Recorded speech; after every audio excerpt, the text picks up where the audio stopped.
Alright, here's my current project car. It's a 1972 Buick Skylark Custom 350. It's a very original car. I bought it out in Phoenix, Arizona, December of 2019. Mostly original paint. You can see the pinstripe somewhat. It's faded here. It's had some touch-up done on the rear trunk lid, rear quarters. It had some accident damage back here. I don't know when, probably within the last 40 years, because it is plastic body filler. So other than that, it's a pretty straight car. You can see the rear bumper was just straightened after the accident because it's not, correct left from right. But I like it. It's a patina car. Previous owner did a lot of work to it to make it look nice, like window tint, new vinyl top, new carpet. The interior is mostly original apart from that. The original door liners. Looks like the original seat, front bench, rear seat. You can see where it sort of got ate by the sun at the top there. This car sat for many years, I think, before the guy pulled it out and worked on it. But the leathers and pleather's in pretty good condition. And stereo doesn't work. The speakers were tore out. But everything else works pretty much. Lights, brakes. It's power disc brakes, which is nice. And the clock is broken on the instrument cluster. That's about it. Oh, the windshield wipers don't work. I think that's a fuse or power issue. I'm not too worried about it right now because I'm going to rewire the whole car. But something to definitely look for. Also the windshield washer pump. Factory AC as well. Not a lot of rust. I'll have to get some more videos underneath. That's why I bought it. It also had a lot of suspension work done to it, like a Hotchkiss, front coilovers, steering geometry, new sway bars, all sorts of stuff. Let me see if I can pop the hood with one hand on the phone. Yeah. I'm gonna set the phone down.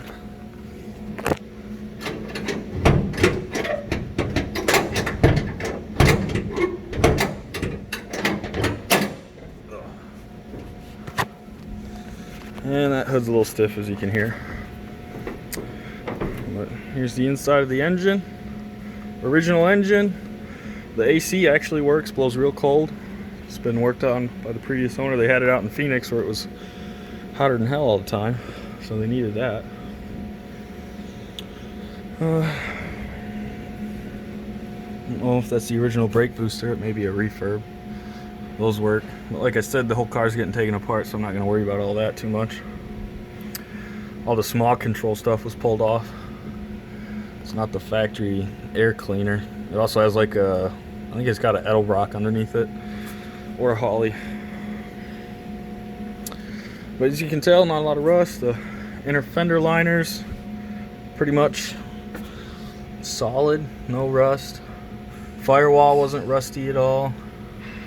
Build tag wasn't, looks like it hasn't been replaced or anything. The VIN is matching everything. No rust down on the fenders or at the rear quarters. And it doesn't sound like there's any filler in there. So that's cool. I'll go show you the frame. That's another project they got in the shop here. That's a micro laser welder. It's pretty cool. So here's the frame.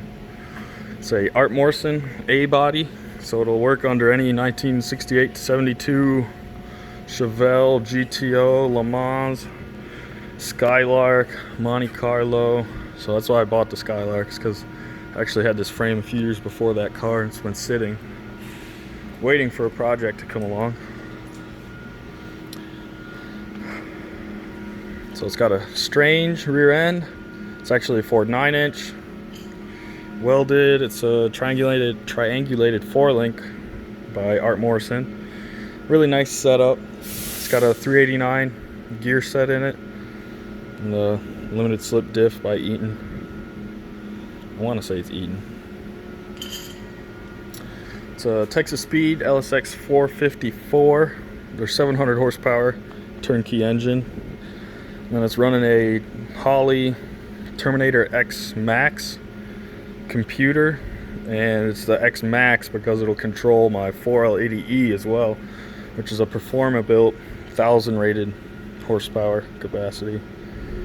And that's a drive shaft, shop drive shaft. Nice 4-inch aluminum one. Brembo disc brakes, 4-pot front and back. Nice tubular headers. Hydraulic power steering rack. It's a, I want to say Corvette C6 front steering geometry and knuckles. And it's got coilovers with a adjustable air shock on all 4 positions. I got my sway bars, engine all set up. I'm actually working on changing the oil pan out tonight. I'm going to lift the frame up with the crane and try to get under there without taking the engine out to swap the oil pan out. I did that because after I put it on the frame, I found that I had more than enough room for a bigger oil pan. I was worried about it, so when I ordered the engine, I ordered it with the, you know, Chevy Performance Parts muscle car oil pan. And it's a 5-quart capacity, which is honestly not enough for this big of an engine.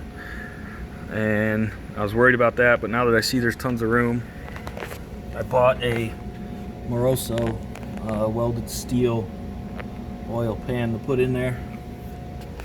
And that'll go on tonight. I'll try to get a video when I'm crawling under there. And I'm gonna put AC air conditioning on this engine later after I get the car running. Probably gonna have to go with like a Dirty Dingo bracket over here and figure out how to integrate it with the old system in the car. That's gonna be fun, but not necessary in the beginning. Pre-bent stainless steel brake lines. You can see them there, the blue tape. They run to the front and then all the way to the back. There's really no rubberized brake lines at all, so it's probably gonna be a really firm pedal. I'm excited about that. That was supplied by Art Morrison as well. They're a trick to fit and to drill all your line clamps, but once those are done, it really looks nice and they feel secure. I painted the chassis last week with Summit Racing Epoxy chassis paint. It's a semi-gloss paint, but I sprayed it on so thick it's glossy in sections. Really good paint, dried well. I had very few runs. First time painting though, especially a frame. I was using my Anestawada LPH 400 HVLP spray gun, and just getting the settings right was a trick, and I was able to get it done though. Worked good. 2 coats, thick coats like I said. It's still probably drying. It's been about a week, but it's not like it's getting wiped off or anything. But yeah, that's about it. Keep watching for some videos. Hopefully I'll get it done within the next 6 months to a year.